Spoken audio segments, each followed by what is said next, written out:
Fellow students, faculty, family, and friends, good afternoon. My name is Madison Cox, and I am a math major here in Michigan's math department. Today, I have a confession to make to all of you.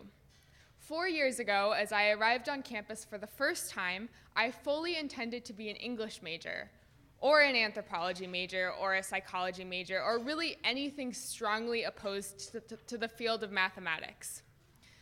You see, humanities and arts has always been an area of academic achievement for me. Math, on the other hand, was always a source of struggle. Throughout high school, I would be weaving complex themes and fancy sentence structures in my literature classes, while at the same time failing geometry class or moving down from Calc BC to Calc AB halfway through a semester. So my logical side brought me to the conclusion that I should not major in my very worst subject. Regardless, during my freshman orientation, I found myself registering for a Calc 1 course, Math 115 as we call it here.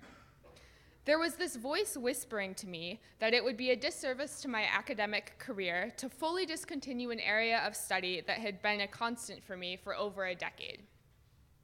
So it was in this way that I found myself, halfway through my semester of Calc 1, calling my boyfriend and explaining to him how much I genuinely loved doing my math homework. It's just never boring because each assignment is like solving a new puzzle, I remember saying, comparing math's problem-solving basis to the bland and never surprising readings of my Anthro 101 class. At the time, I was lamenting over not knowing what to major in, so my boyfriend did the sensible thing and questioned whether I had ever considered being a math major. Now, I don't remember exactly what I said, but I do remember thinking something along the lines of, "No way, why would I ever want to do that to myself?" 3.5 years later, I stand before you all having done exactly that to myself.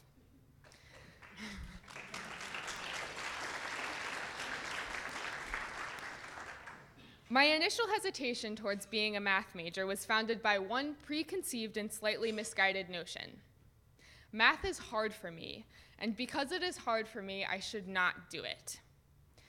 The way I saw it, the difficulty of the subject acted as a wall, separating the vast majority of the population from those who excel in math, geniuses like Einstein and Euler and Poincaré, and from the fruits of their labors.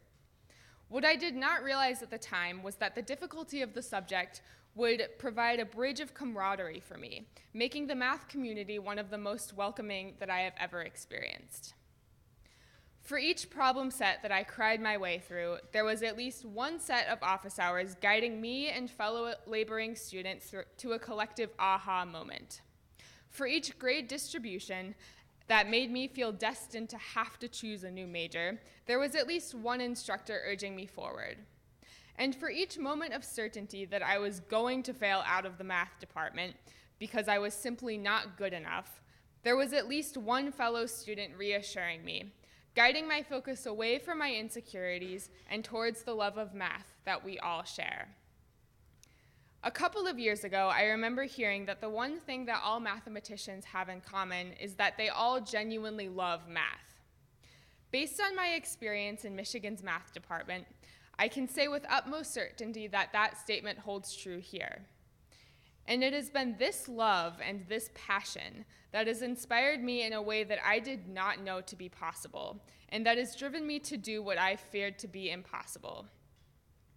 The sentiment that I express to you all today would not be possible without the magnificent work of the Michigan Math Department's faculty and staff, so I would like to take a moment to acknowledge their contribution and work in building that fantastic community that I have had the honor of experiencing.